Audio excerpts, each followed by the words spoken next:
Children love playing sport and their lives end up being controlled and manipulated by coaches in different sporting codes.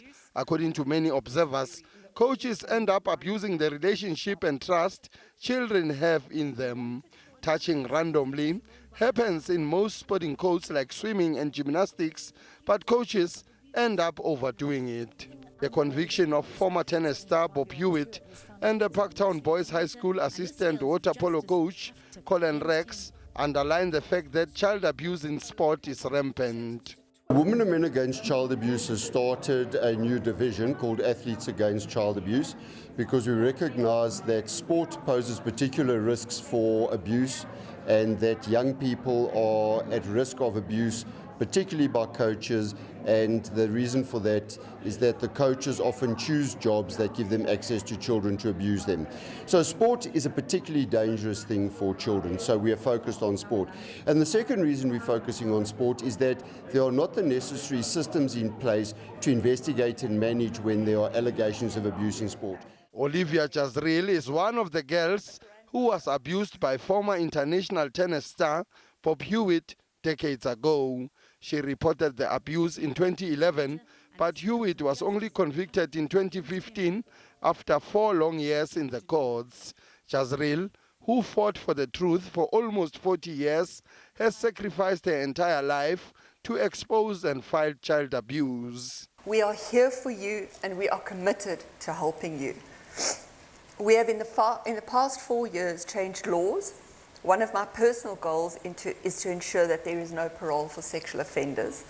Wamaka Athletes Against Child Abuse are committed to justice for victims. I have made a commitment to myself and to every child athlete to do this. I know it's going to be a difficult journey and I've not taken this challenge on lightly. Many believe that South Africa must create a culture of protecting children in sport.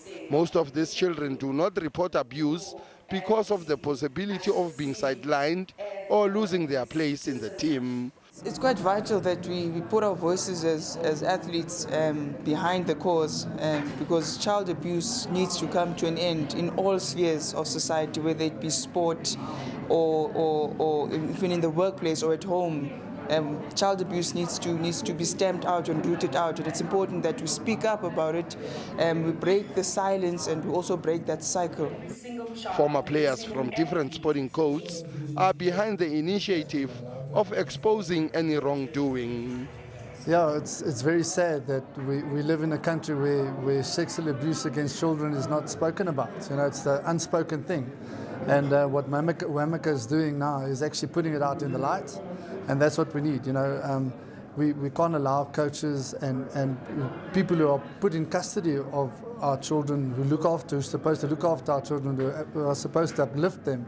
They're the ones who are abusing the children. So it's great, the initiative is great, but it's up to one initiative like this can't change the whole country. You know, what we really need to do is all of us need to get out into our different areas and try and make a difference where we can.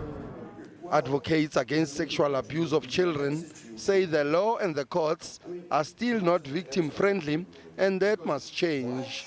Many hope that the society will start protecting children, and kids themselves will break their silence and help expose their abusers. Sfiso Ramara, SABC News, Johannesburg.